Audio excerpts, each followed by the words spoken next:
Bom dia, galera! Bem-vindos ao Loop Matinal dessa quarta-feira, dia 7 de agosto, com as notícias mais relevantes sobre o mundo da tecnologia. Quem fala aqui é o Marcos Mendes, e hoje no seu Loop Matinal do Loop Infinito eu vou começar falando sobre a Uber e sobre a Lyft, que divulgaram um relatório conjunto a respeito do impacto que elas têm no trânsito das grandes cidades. O que rola é que não faz muito tempo pintou um estudo que mostrou que essas startups na verdade estão piorando o trânsito ao invés de ajudar a melhorar, e isso acontece porque no fim das contas, a quantidade de carro que está entrando em circulação aí por conta dessas startups é maior do que os carros que estão ficando em casa, pra galera conseguir usar esses serviços. Aí, frente a essa situação, a Uber e a Lyft encomendaram um relatório independente, para tentar investigar a coisa toda e concluíram que é basicamente isso, tá piorando ao invés de melhorar. O estudo analisou o trânsito das cidades de Boston, Chicago, Los Angeles, São Francisco, Seattle e Washington e, resumindo bastante aqui, concluiu que nos últimos anos os carros por aplicativos têm sido diretamente responsáveis por um leve aumento no trânsito, especialmente na parte central aí dessas cidades. Agora, uma coisa que gerou bastante crítica sobre esse estudo é que ele deixou de fora Nova York, que é uma operação bem grande aí dessas empresas, uma cidade que já tem bastante trânsito, mas ainda assim, se você quiser ler esse levantamento completo, tem link aqui na descrição.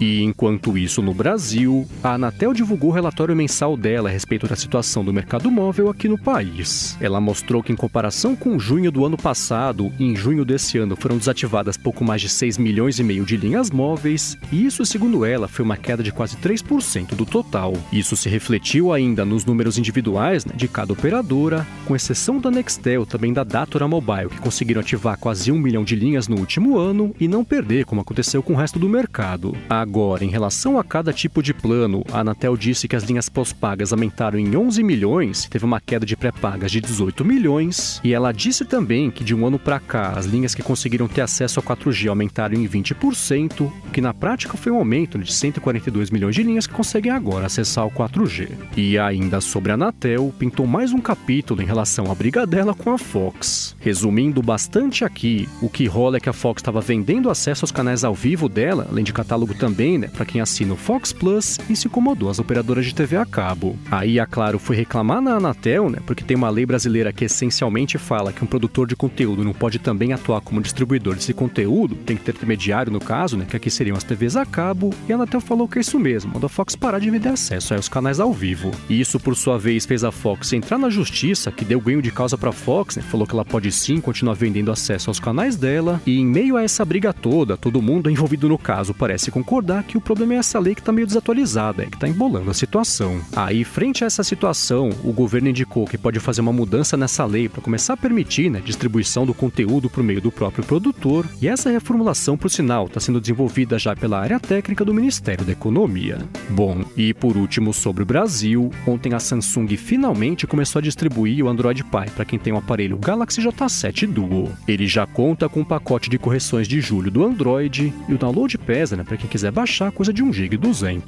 Já a má notícia é que a Samsung confirmou que vai liberar o Android Pie para o Galaxy J5 só em outubro, o que também foi o caso do Android Go, que ia ser liberado agora e vai ser só em outubro para o J2 Core e para o J4 Core. Agora, ainda sobre a Samsung, pintou um estudo que mostrou que, no geral, quem tem um aparelho da empresa consegue navegar mais rápido do que quem tem um iPhone ou um aparelho da Huawei. A OpenSignal usou 3 bilhões de medidas de velocidade, com mais de 23 milhões de celulares da Samsung, da Apple e da Huawei, e aí ela concluiu que em 14 de 40 países quem tem um telefone da Samsung consegue atingir uma velocidade de navegação um pouco maior. Já os iPhones acabaram se saindo um pouco melhor do que os telefones da Samsung em 7 países, inclusive o Brasil, e os telefones da Huawei não conseguiram ultrapassar os concorrentes em nenhum país, aí que fez parte da análise. Aí, por fim, sobre esse levantamento, a OpenSignal falou que o estudo não foi conclusivo em 19 de 40 países analisados, mas ainda assim, para saber mais sobre isso, tem link aqui na descrição.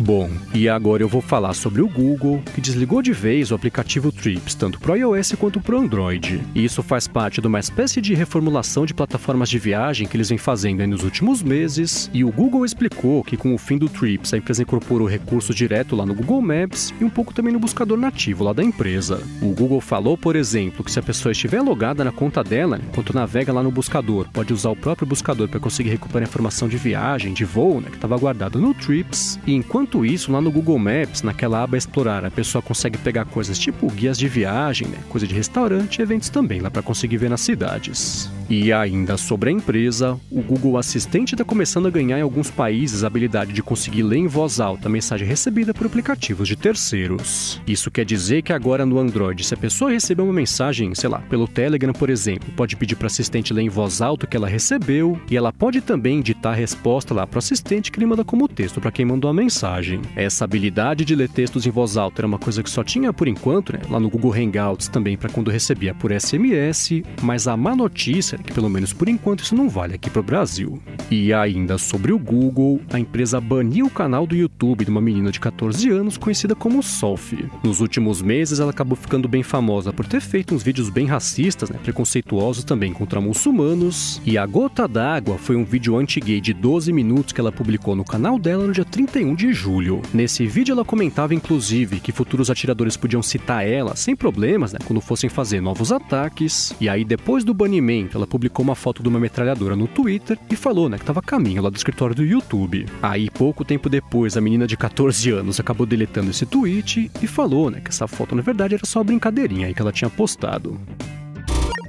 E enquanto isso, no mundo do Facebook, o Mark Zuckerberg recebeu uma carta dos senadores americanos perguntando para ele o que eles estão fazendo em relação à segurança das crianças. Eles querem saber se o Facebook tomou qualquer atitude, né, desde o mês passado com a descoberta do Messenger Kids, lá do bug, né, que deixava a criançada conversar com estranhos, e querem saber também, claro, né, como isso aconteceu na plataforma. Eles perguntaram para o Zuck quando que a empresa ficou sabendo desse bug, por quanto tempo ele ficou ativo e o que eles estão fazendo agora, né, para impedir que isso volte a acontecer, e aí perguntados a respeito disso, nem o Mark Zuckerberg nem o Facebook quiseram se manifestar.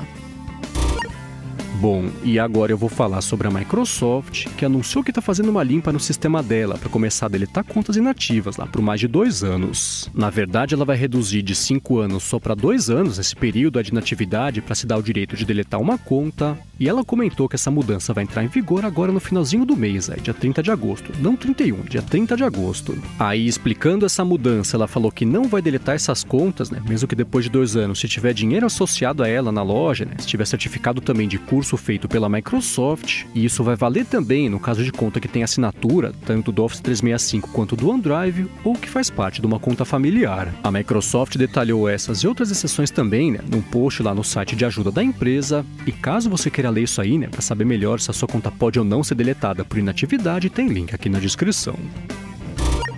E enquanto isso, no mundo da Apple, ela começou a liberar ontem de forma bastante limitada o acesso ao Apple Card, que é o cartão de crédito que ela anunciou lá na WWDC. Então quem mora nos Estados Unidos agora está começando a ganhar a habilidade de pedir o cartão lá direto pelo aplicativo Wallet do iOS, e a Apple comentou, né, que até o final do mês vai continuar liberando aos poucos aí o acesso ao cartão para os americanos. E ainda sobre a Apple, ela vai ser investigada pelo órgão que regulamenta o mercado japonês por conta de uma suspeita de estar jogando sujo lá com os parceiros dela. Esse órgão está acusando a Apple de ter usado o poder dela para conseguir uns contratos bem baratos, né, até fornecimento de graça aí de alguns componentes, e aí perguntados a respeito disso, nem o FTC japonês e nem a Apple quiseram se manifestar. E por último sobre a Apple, e fechando o episódio de hoje, ela vai mudar o comportamento do iOS quando o assunto é chamadas telefônicas feitas pela internet. Então o que rola, né, é que o iOS deixa esses apps continuarem rodando lá em segundo plano a parte de chamada de voz, para conseguir conectar o usuário mais rápido caso ele receba uma chamada, mas claro, né, que isso também abre caminho para a pessoa ser rastreada com o aplicativo rodando lá em segundo plano. Então, por conta disso, a Apple falou que está restringindo esse acesso em segundo plano, e isso vai causar um impacto bem grande, especialmente no Facebook, que estava usando esse processamento em segundo plano, tanto no Facebook Messenger quanto no WhatsApp. Aí, perguntado sobre isso, o Facebook reconheceu que essa é uma mudança bem grande, né, que eles estão em contato direto com a Apple para conseguir resolver a situação, e ele aproveitou também, né, para se adiantar já e se defender, falando que não estava usando o processamento em segundo plano para rastrear ninguém, só para passar a chamada de voz lá para o usuário. É isso aí, galera. O Loop Matinal do Loop Infinito vai ficando por aqui. Se você quiser se inscrever no canal do Loop Infinito no YouTube, o link tá aqui na descrição do episódio, lá no loopmatinal.com, junto com os links das notícias que eu comentei hoje. Já se você quiser falar comigo no Twitter, procura por MVC Mendes, que eu tô sempre por lá. Obrigado pela audiência e eu volto amanhã de manhã. Falou!